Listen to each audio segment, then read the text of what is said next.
Hello students, कैसे हैं आप सब लोग। उम्मीद करती हूँ सब अच्छे होंगे और स्वस्थ होंगे।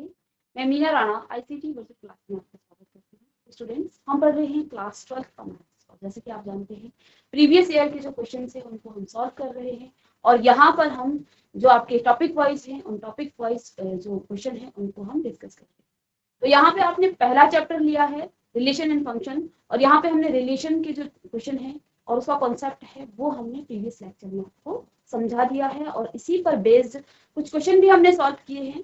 देखिए, एक क्वेश्चन हमने कल किया था, so that the each of the relation are in the set A is equal to x belongs to Z such that 0 is less than और इक्वल टू x और x जो है 0 से लेस देन और इक्वल टू है, greater than और equal to है और 12 से ये लेस देन और इक्वल टू है। तो हमने यहाँ पर क्या किया, एक सेट बनाया क्योंकि आपको x जो है 0 से लेके 12 तक दे रखा था। तो हमने सेट A को क्या डिफाइन कर दिया है, इसका हमने रोस्टर फॉर्म लिख लिया है 0, 1, 2 से 12 तक हमने इसको लिख के आपको दिखाया। ए आपके पास क्या था, सेट था और उस सेट का ये आपका सेट बिल्डर फॉर्म में गिवन था, हमने इस सेट को रस्टर फॉर्म में कन्वर्ट कर दिया था। ठीक है, इसके बाद रिलेशन आपको दे रखा था R a comma B such that mod of A minus B is a multiple of 4। ठीक है, तो हमने यहाँ पर इस रिलेशन को भी डिफाइन कर दिया है। फिर से हमने इसको रीराइट किया। आपने क्या लिखा कि रिलेशन जो आपके पास है A comma B is such that, यानी कि ए और बी इस प्रकार से हैं, mod of A minus B is a multiple of 4। Multiple of 4 का मतलब है आप यहाँ पर n को कोई भी इंटीजर्स मान सकते हैं। ठीक है, तो हमने इसको इस तरह से लिख दिया कि mod of A minus B is equal to क्या आ जाएगा आपके पास 4n और n किसको बिलोंग करेगा, इंटीजर को बिलोंग करेगा। ठीक है, यहाँ पे देखिए हमने क्योंकि इस रिलेशन को क्या करना था, इक्विवेलेंस रिलेशन यहाँ पर प्रूव करना था। तो इक्विवेलेंस के लिए हमें क्या क्या करना पड़ता है, पहले हम रिफ्लेक्सिव यानी कि स्वतुल्य रिलेशन संबंध यहाँ पर प्रूव करते हैं। तो रिफ्लेक्सिव के लिए देखिए, अगर a बिलोंग्स टू a कर रहा है यानी कि a स्मॉल a जो है कैपिटल A जो सेट है आपका उस सेट को बिलोंग करता है, तो A और A क्या होना चाहिए, फॉर ऑल। इसको आप ऐसा भी लिख सकते हैं, for all A belongs to A। ठीक है, A की बात है, इसका ये साइन है फॉर ऑल। तो देखिए A minus A belongs to R, क्योंकि इस रिलेशन में क्या दे रखा है, A minus mod of A minus B। ठीक है, तो a कॉमा ए अगर रिलेशन में होंगे तो अकॉर्डिंग टू दिस रिलेशन यहाँ पर mod of a minus a is equal to क्या आ जाएगा, 4, 0 आएगा जो कि 4 का मल्टीपल हो सकता है। ठीक है, तो r यहाँ पे आपका क्या आ गया है, रिफ्लेक्सिव यानी कि स्वतुल्य संबंध आपका आ गया। इसके बाद हमने यहाँ पे फॉर सिमेट्रिक यानी कि सममित रिलेशन के लिए हमने प्रूव किया कि a और b किसी रिलेशन में है।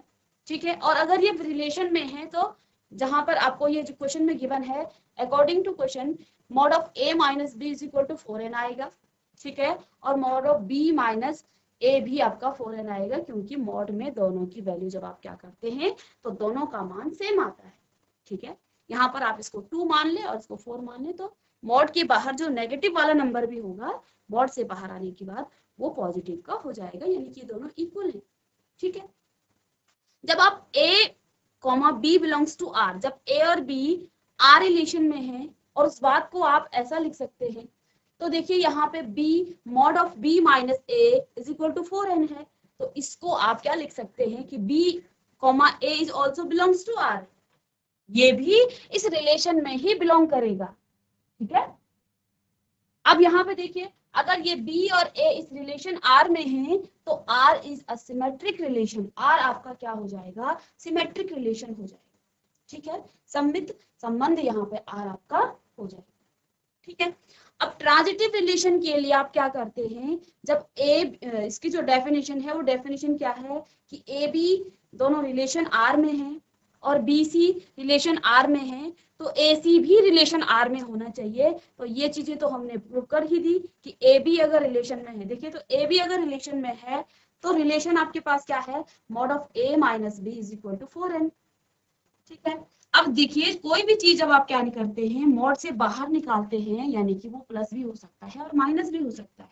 तो अगर मैं यहाँ से मॉड को हटा दूं तो ये प्लस और माइनस का 4n हो जाएगा। इक्वेशन नंबर 1 में इसको पुट करेंगे। इस रिलेशन से mod of b minus c is equal to 4m, इस रिलेशन से मैं क्या कह सकती हूँ कि b माइनस सी, मॉड हटाया तो यहाँ भी 4m, ये कोई अलग सी वैल्यू होगी मल्टीपल में, 4 के मल्टीपल में, तो ये दो इक्वेशन आपके पास आ गए हैं। हमें रिलेशन चाहिए इसको हमें ट्रांजिटिव प्रूफ करने के लिए हमें चाहिए कि a और c भी रिलेशन में होने चाहिए, ठीक है।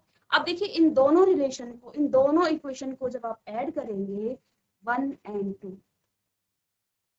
दोनों रिलेशन को जब आप ऐड करेंगे तो यहां से क्या आ जाएगा, a minus c is equal to plus minus 4m n plus n, ठीक है। हमने यहाँ पर क्या किया था, हमने जब आपके पास क्या था, आपके पास a और b रिलेशन में थे तो हमने इसको मॉड में लिखा था और ये क्या आया था, देखिए इस रिलेशन को जब आप a माइनस बी को प्लस माइनस 4n लिख सकते हैं, तो क्या इसको आप रिवर्स करके ऐसा नहीं लिख सकते हैं, बिल्कुल लिख सकते हैं, ठीक है। तो ये जो है a minus c is equal to plus में 4 plus minus 4n plus n आ गया है, तो इसको आप मॉड लगाएंगे तो यहाँ से आपका प्लस माइनस हट जाएगा, और इसका मतलब क्या हुआ कि a और c दोनों रिलेशन में हैं, और a और c जब रिलेशन में है तो ये रिलेशन आपका r जो है ये ट्रांजिटिव रिलेशन भी होगा, ठीक है। ये रिलेशन आपका ट्रांजिटिव भी होगा, और क्योंकि r आपका रिफ्लेक्सिव हो गया है, सिमेट्रिक हो गया है और ट्रांजिटिव हो गया है, तो ये आपका क्या होगा, इक्विवेलेंस रिलेशन भी होगा, ठीक है।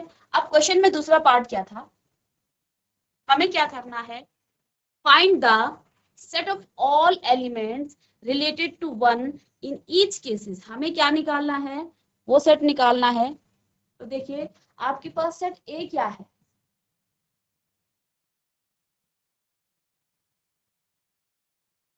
0 1 2 3 4 5 6 7 8 9 10 11 और 12, ये आपके पास सेट ए है, ठीक है।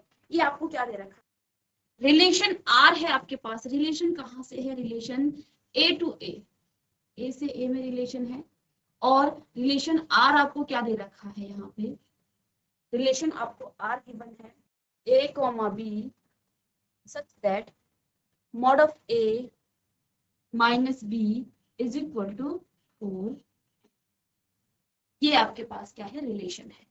अब देखिए यहाँ पर इस सेट ए का ए में रिलेशन है, ठीक है। अब हमें क्या निकालना है, इस रिलेशन की हम निकालेंगे इक्विवेलेंस क्लास, ठीक है। इसकी इक्विवेलेंस क्लास निकालने का मतलब क्या है, पहले आप 0 को ए पुट करेंगे, ठीक है, और जब आप 0 को ए पुट करेंगे यानी कि आप 0 रखेंगे यहाँ पे, तो आपके पास देखिए 4n है, तो यानी कि यहाँ पर आप क्या कर देंगे, a को आपने 0 पुट किया तो यहाँ आपके पास क्या आ सकता है, यहाँ पर आपके पास 4 आएगा, 8 आएगा और 12 आएगा, 4 आएगा 8 और 12, ठीक है। तो इसकी एक इक्विवेलेंस क्लास ये हो गई। सेकंड क्लास इसकी, जब मैं a को 1 रखूं, ठीक है, a को मैं 1 रखूं तो यहाँ पे आपके पास 4n आना चाहिए इस रिलेशन में। a को 1 रखने का मतलब क्या है, मॉड ऑफ 1 माइनस, अब मैं क्या रखूं कि 4, तो यहाँ पर अगर मैं 5 रख दूं तो ये आपके पास क्या आ जाएगा, मॉड ऑफ माइनस 4, और ये किसके इक्वल आ जाएगा, 4 है, और 4 को आप लिख सकते हैं 4 into 1, ठीक है। तो यानी कि यहाँ पर एक तो आपका 5 आ जाएगा, ठीक है। सेकंड हम क्या रख सकते हैं, यहाँ पे 1 माइनस 5 की जगह पे मैं यहाँ पे 9 रख दूं मॉड का, ये माइनस का आ जाएगा, माइनस में मॉड में 9, और ये 8 आ जाएगा। 8 को मैं लिख सकती हूँ 2 मल्टीप्लाई बाय 4 या 4 मल्टीप्लाई बाय 2, 4 के मल्टीपल में लिखना है तो 4 मल्टीप्लाई बाय 2, ठीक है। तो यहाँ पर आप इसको 9 भी यहाँ पर आप लिख सकते हैं, ठीक है। इस तरह से इसकी इक्विवेलेंस क्लास निकलेगी।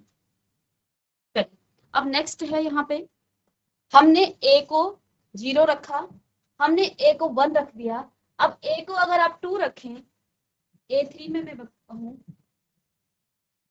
2 रखें तो मॉड ऑफ 2 माइनस क्या मैं इसमें माइनस करूं कि 4 का मल्टीपल आ जाए वो, तो देखिए 6 को अगर मैं मल्टी करूं तो ये आपका फिर से 4 आ जाएगा, तो यानी कि 6 भी यहाँ पर आ जाएगा।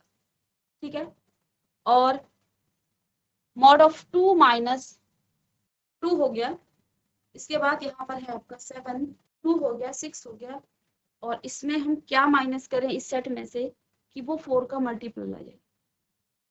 तो अगर मैं 10 से करूं तो ये आपका माइनस का 8 आ जाएगा, और ये भी आपका क्या होगा 8, और 8 को आप लिख सकते हैं 4 मल्टीप्लाई बाई 2, तो यानी कि यहाँ पर 10 भी आपका आ जाएगा।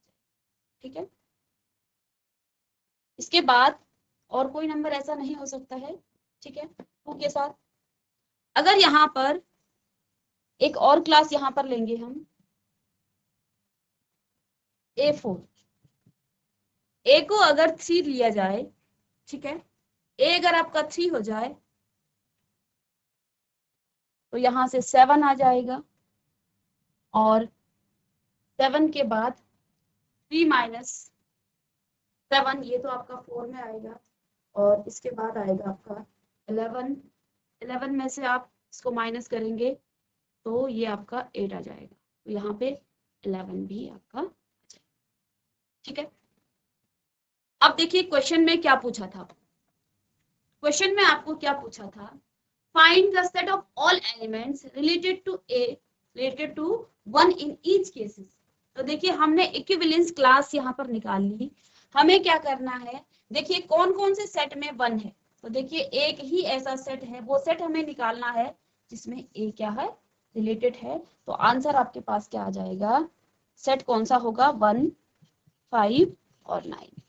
ठीक है, तो ये तो आपके इक्विवेलेंस का केस था कि इक्विवेलेंस क्लासेस आप कैसे निकालते हैं। आप देखिए सेट में से किसी भी नंबर को, किसी भी एलिमेंट्स को आप ए रख सकते हैं, और इसके बेस पर आप क्या क्या आ जाएगा, ये रिलेशन आपका आ जाएगा। इसको कॉपी कर लेंगे।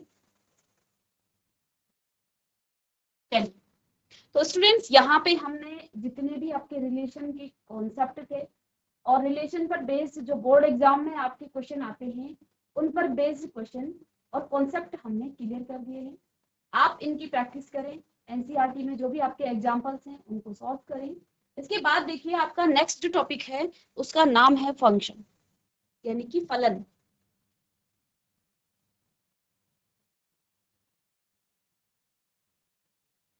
फंक्शन, तो फंक्शन क्या है, फंक्शन का मतलब है फलन, हिंदी में इसको आप फलन कहेंगे। ठीक है, और फंक्शन बेसिकली क्या है, special type of relation,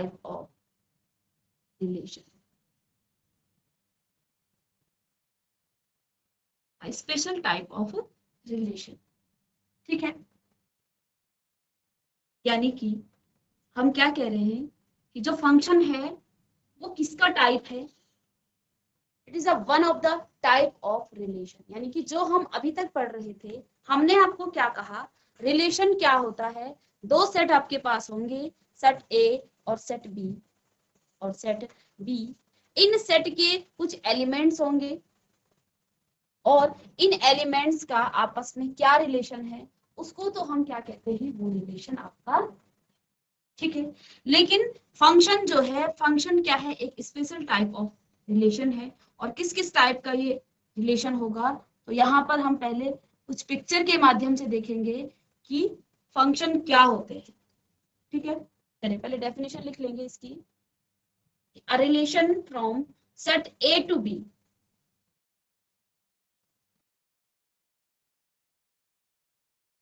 a relation from, function क्या होता है, a relation from set a to set b is called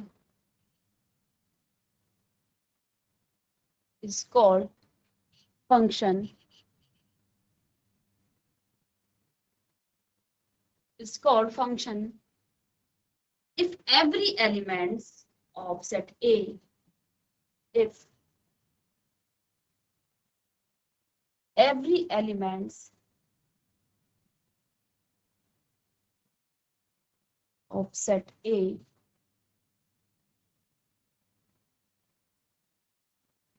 if every elements of set A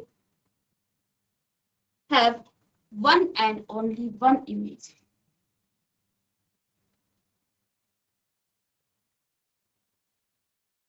One and only one image.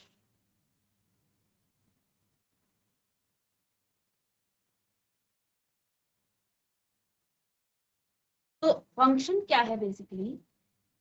A relation, एक ऐसा relation from set a to b is called function. क्या कहा गया है कि जो relation है, एक ऐसा रिलेशन जो सेट ए का सेट बी में है इज कॉल्ड फंक्शन, उसी को आप फंक्शन कहते हैं यदि एवरी एलिमेंट यानी कि प्रत्येक एलिमेंट किसका set a have one and only one image. यदि सेट ए के प्रत्येक एलिमेंट का वन और केवल एक ही इमेज हो तो ऐसे फंक्शन, ऐसे रिलेशन को आप क्या कहेंगे? फंक्शन कहेंगे। क्योंकि रिलेशन क्या है, अब देखिए यहाँ पे कुछ हम एग्जाम्पल ले लेंगे इसके। देखिए लेट सपोज ये ए सेट है, ये एक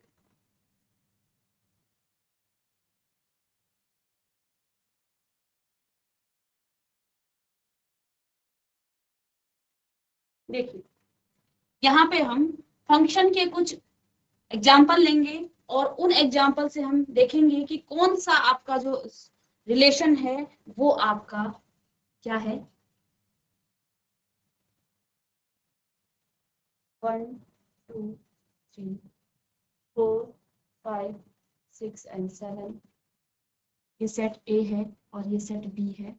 1 2 3 4 5 एंड 6 सेट ए और सेट बी। 1 2 3 4 5 एंड 6 और 7।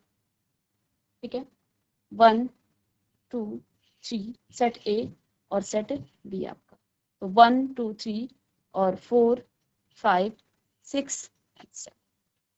ठीक है, ये अब चार हमने अलग अलग केस ले लिए हैं। ठीक है, यहाँ पर जो सेट ए है इसको देखिए, इसको डोमेन कहा जाता है, इसको डोमेन कहा जाता है और ये आपका कोडोमेन होता है ये पूरा एलिमेंट। ठीक है, और इस कोडोमेन में ही इस सेट ए के एलिमेंट्स की इमेज बनती है।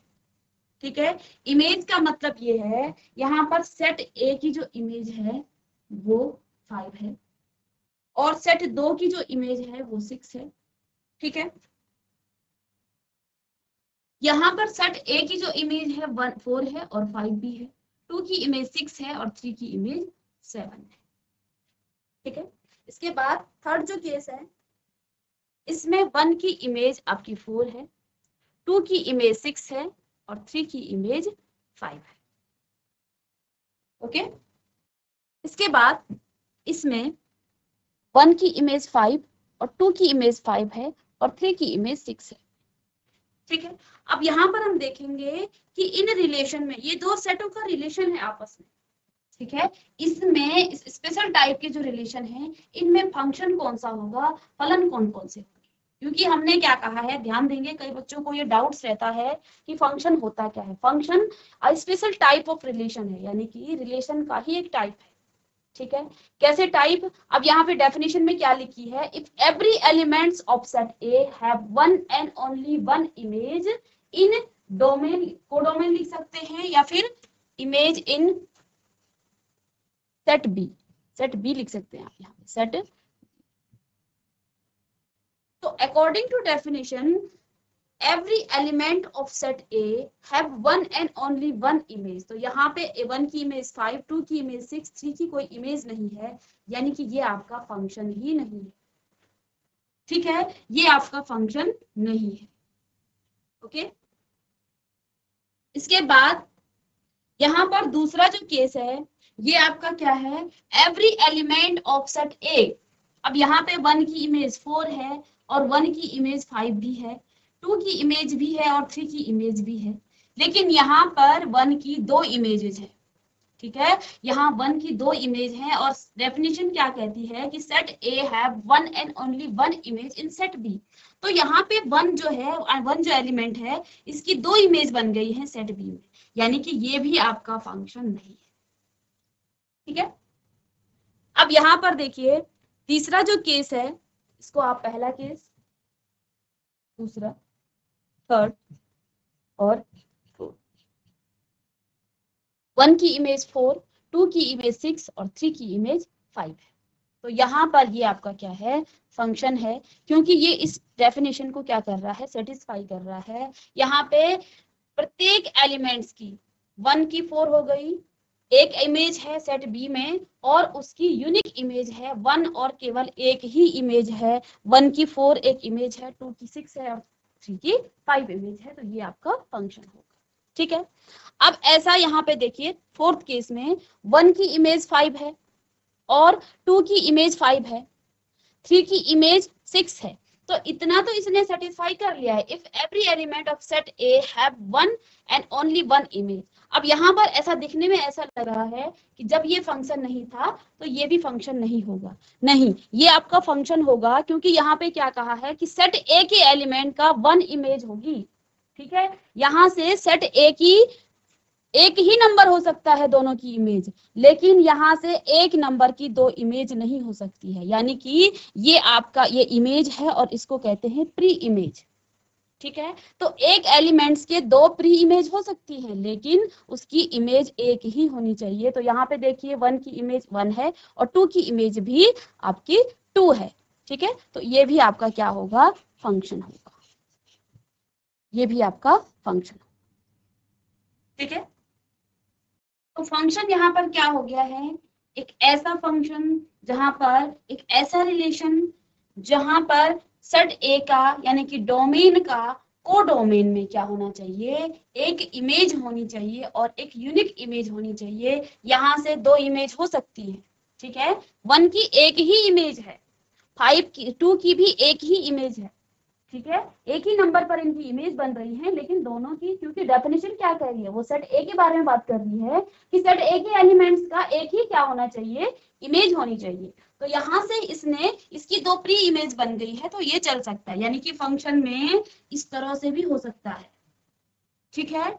और ऐसा भी हो सकता है, यानी कि सेट बी के किसी एलिमेंट की 2 प्री इमेज हो सकती है। इस ए सेट को हम प्री इमेज कहते हैं और सेट बी को हम इमेज कहते हैं, ठीक है।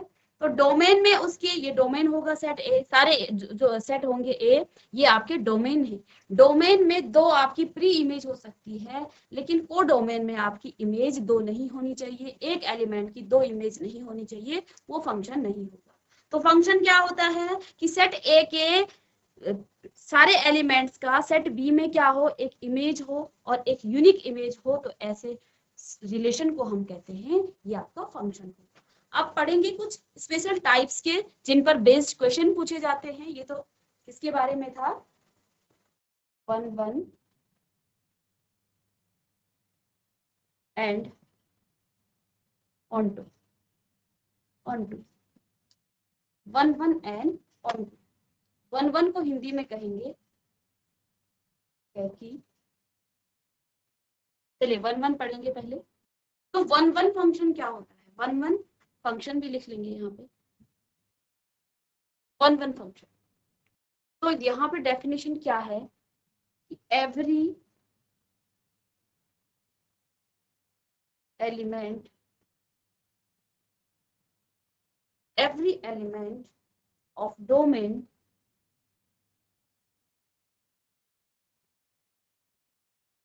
have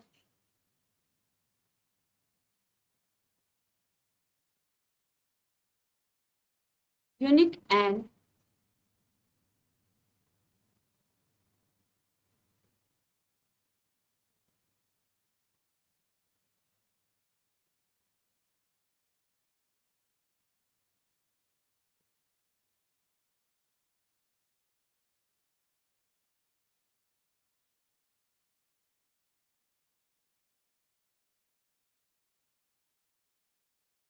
वन वन की जो डेफिनेशन है वो क्या कहता है कि एवरी एलिमेंट्स ऑफ डोमेन, यानी कि डोमेन के प्रत्येक एलिमेंट्स का have unique and distinct image in codomain. ठीक है, यानी दो सेट इस तरह से हैं, दो आपके पास तो से सेट दे रखे हैं, इसको आप सेट ए कहें, ये आपका सेट बी हो। ठीक है, तो डेफिनेशन क्या कह रही है कि एवरी एलिमेंट्स ऑफ डोमेन, यानी कि डोमेन के प्रत्येक एलिमेंट का, डोमेन में 1 2 3 आप एलिमेंट ले लीजिए, यहाँ पे 4 5 6 आप एलिमेंट ले लीजिए, 6 और 7। ठीक है, तो ये क्या कह रहा है कि प्रत्येक एलिमेंट का क्या होना चाहिए, one and only one image होनी चाहिए। ठीक है, और कैसी इमेज होनी चाहिए, डिस्टिंक्ट भी होनी चाहिए, यानी कि अलग अलग उसकी इमेज होगी। ठीक है, तो देखिए ऐसा यहाँ पर भी हम अलग अलग केसेस में पढ़ेंगे, अलग अलग सेट ले लेते हैं। यहाँ पर भी ये कोई सेट ए है और ये सेट बी है।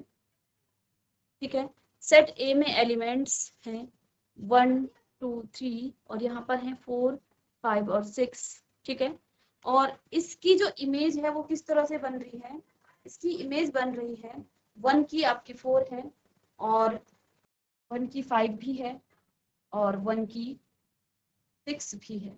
ठीक है, तो देखिए पहली बात तो ये आपका फंक्शन ही नहीं है, क्योंकि फंक्शन क्या कहता है कि सेट ए के हर एलिमेंट का क्या होनी चाहिए, हर एलिमेंट की क्या होनी चाहिए, एक इमेज होनी चाहिए। तो यहाँ पर ये आपका सेट ही नहीं है। ठीक है, तो इस तरह से अगर आपका आ जाता है तो इसको आप लिख लेंगे कि ये आपका सेट ही नहीं है। ठीक है, ये सेट ए हो गया और ये सेट आपका बी हो गया है, 1 2 3 4 5 और 6। ठीक है, तो यहाँ पे मैंने दो केस ले लिए हैं, दो सेट ले लिए हैं। ठीक है, पहले में देखिए, पहले में कह रही हूँ कि यहाँ पर आपका जो 1 1 फंक्शन है वो क्या कह रहा है, वो आपका कह रहा है कि हर एलिमेंट की एक इमेज हो और डिस्टिंक्ट, यानी कि अलग इमेज हो। हर एलिमेंट्स का 1 की 5 इमेज, 2 की 4 इमेज, 3 की 6 इमेज।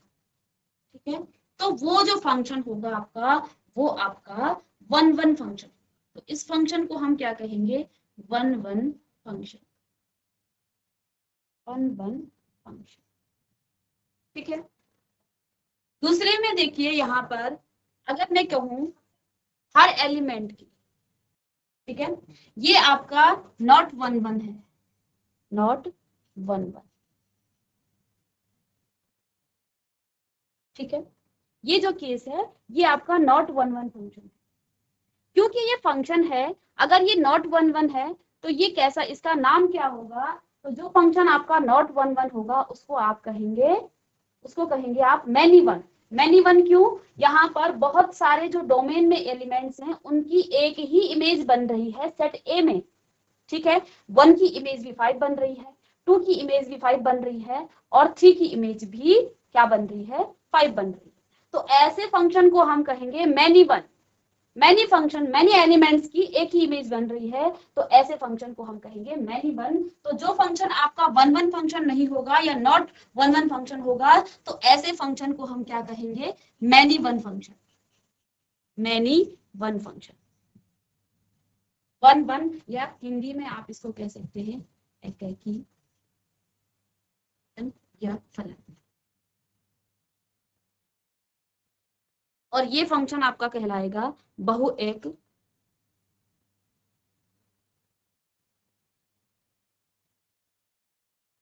फलन।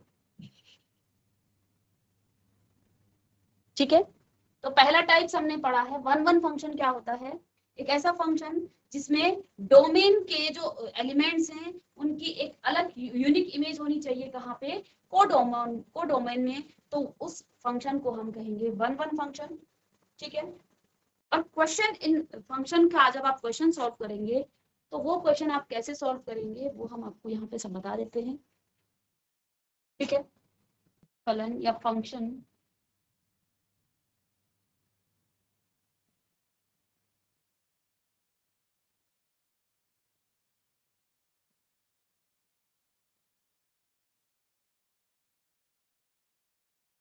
किस विधि से आप किसी फंक्शन को 1-1 प्रूव करेंगे वो हम यहाँ पर देख लेते हैं। तो यदि आपके पास कोई फंक्शन है, इस तरह से आप लिखेंगे और इसका जो डोमेन है वो x है और कोडोमेन इसका y है। ठीक है, ये आपका फंक्शन है कोई, और इस फंक्शन के कहां से, डोमेन से दो एलिमेंट्स माना x1 और x2, दो एलिमेंट्स कहां से आप लेंगे, डोमेन से, इस x से जो कि आपका डोमेन है। ठीक है, x1 and x2 belongs to x domain. तो यहाँ पे आपके पास क्या होना चाहिए, function of x1 is equal to f of x2 अगर है तो यहाँ से आपके पास क्या मिलना चाहिए, x1 is equal to x2। तो फंक्शन आपका क्या होगा, वो आपका 1-1 फंक्शन होगा। तो इस विधि से हम क्या करेंगे, क्वेश्चन को सॉल्व करेंगे।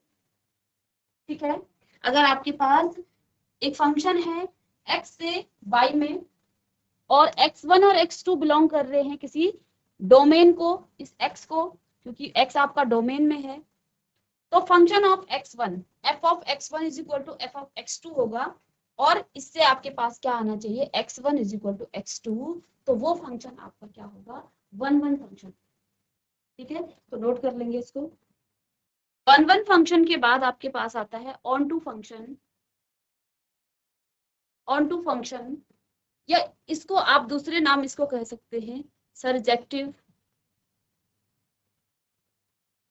फंक्शन। ऑन टू पूछे या फिर सरजेक्टिव पूछे, एक ही बात है। और जो आपका 1-1 था उसको कहते हैं इंजेक्टिव फंक्शन, इसको कहा जाता है इंजेक्टिव फंक्शन। ठीक है, आगे लिखाएंगे इसको फिर से। तो देखिए, ये आपका सरजेक्टिव या ऑन टू फंक्शन क्या होता है, हिंदी में आप इसको कहेंगे आच्छादक। तो जैसे कि नाम से ही पता चल रहा है, एक ऐसा फंक्शन जिसमें क्या हो, जब आपको देखिए इसकी दो डेफिनेशन में आपको बताऊंगी। कोडोमेन, कोडोमेन इक्वल हो जाए किसके, रेंज के। कोडोमेन रेंज के इक्वल हो जाए तो उसको आप कहेंगे ऑन टू फंक्शन। या सेकंड डेफिनेशन इसकी हम लिख लेंगे कि every elements of codomain should have pre-image in DOM. Every elements in codomain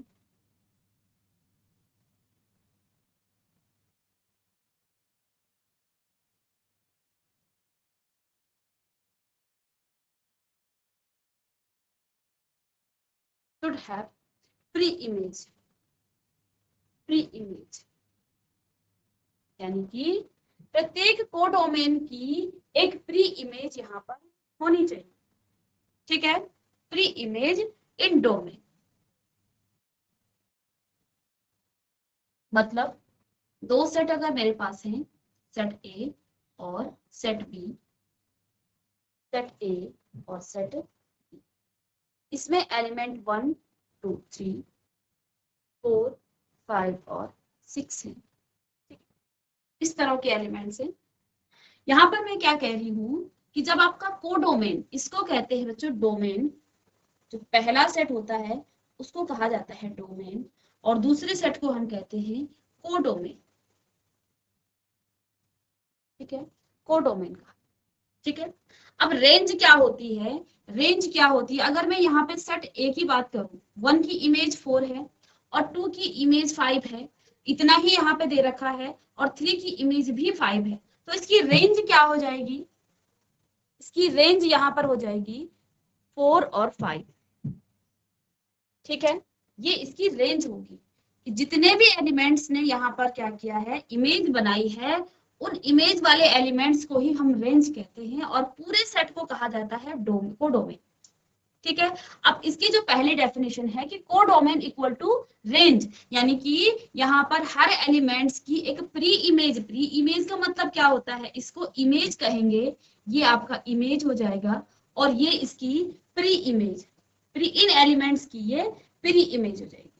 ठीक है, ये इन एलिमेंट्स की प्री इमेज होगी, यानी कि यहाँ पर एक एलिमेंट छूटा है, तो तो यहाँ पर ये जो आपका सेट है ये आपका ऑन टू फंक्शन नहीं है, आज शाम तक जो फंक्शन है वो नहीं है, ये ऑन टू फंक्शन आपका नहीं है।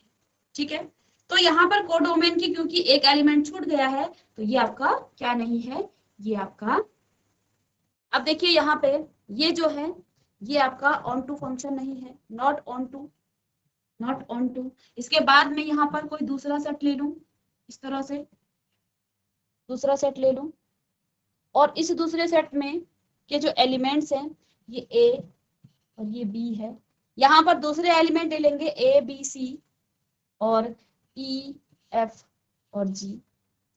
ठीक है, और इसकी इमेज, इस ए की इमेज एफ है, बी की इमेज ई है और सी की इमेज जी है। ठीक है, तो यहाँ पर हम देख पा रहे हैं हर कोडोमेन में, ये आपका क्या है, कोडोमेन, ये कोडोमेन है और ये आपका क्या है, डोमेन। ठीक है, हर कोडोमेन के एलिमेंट्स की एक प्री इमेज बन रही है। ठीक है, ए की प्री इमेज, ई की प्री इमेज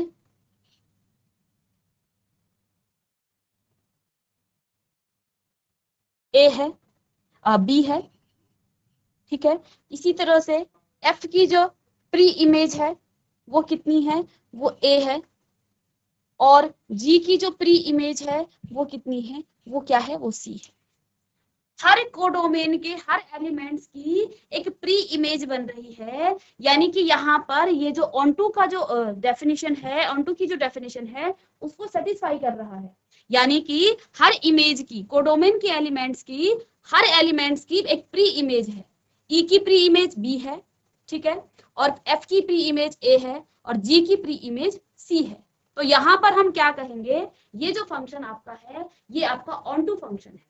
ऑनटू का मतलब देखिए हिंदी में इसका नाम क्या है, सारे एलिमेंट्स कवर करेंगे एक दूसरे को, यानी कि डोमेन और कोडोमेन के एलिमेंट्स, जितने भी डोमेन के एलिमेंट होंगे वो कोडोमेन के सारे एलिमेंट्स को कवर करेंगे। तो ऐसे फंक्शन को हम क्या कहते हैं, ये फंक्शन आपका क्या है, ऐसे फंक्शन आपके क्या कहलाते हैं, ये आपके। ठीक है, एक सेट और ले लेते हैं, ए और बी, 1 2 3 4 5 6 7 8। ठीक है, तो यहाँ पे 1 की इमेज 5 हो गई, 2 की इमेज 6 हो गई, 3 की इमेज 7 हो गई, 4 की इमेज 8 हो गई। तो ये भी आपका क्या है, ऑन टू फंक्शन है, ऑन टू फंक्शन। ठीक है, ये फंक्शन आपका क्या है, ऑन टू फंक्शन है। ठीक है, और ऐसे फंक्शन जो आपके ऑन टू नहीं होते हैं तो ऐसे फंक्शन को हम क्या कहते हैं, into function, not onto. तो ऐसे फंक्शन को हम इनटू फंक्शन कहेंगे। ठीक है, यहां पर हमने क्या क्या पढ़ा, one one function, one one function को हम कहते हैं इंजेक्टिव, इंजेक्टिव फंक्शन। तो पेपर में आपका अगर वन वन फंक्शन आ रहा है, एकाकी इसको कहेंगे हिंदी में, और या फिर इंजेक्टिव आ रहा है, दोनों का मतलब सेम है। ठीक है, इसके बाद दूसरा हमने क्या पढ़ा कि जो आपका ऑन टू फंक्शन है, ऑन टू फंक्शन को आप क्या कहते हैं, सर्जेक्टिव, सर्जेक्टिव फंक्शन। ठीक है, तो onto function, one one function आपका इंजेक्टिव होगा और into function, onto function आपका सर्जेक्टिव होगा। जो फंक्शन आपका ऑन टू नहीं होगा वो आपका मैनी वन फंक्शन होगा। ठीक है, और जो वन वन नहीं होगा वो मैनी वन होगा, और जो ऑन टू फंक्शन नहीं होगा वो आपका इनटू फंक्शन होगा। ठीक है, तो स्टूडेंट्स आज की क्लास में हमने फंक्शन के बारे में जाना, और नेक्स्ट क्लास में हम इस पर बेस्ड जो भी प्रीवियस ईयर क्वेश्चन होंगे और कुछ एनसीईआरटी के क्वेश्चन होंगे उनको हम सॉल्व करेंगे। मिलेंगे नेक्स्ट लेक्चर में, तब तक के लिए थैंक यू।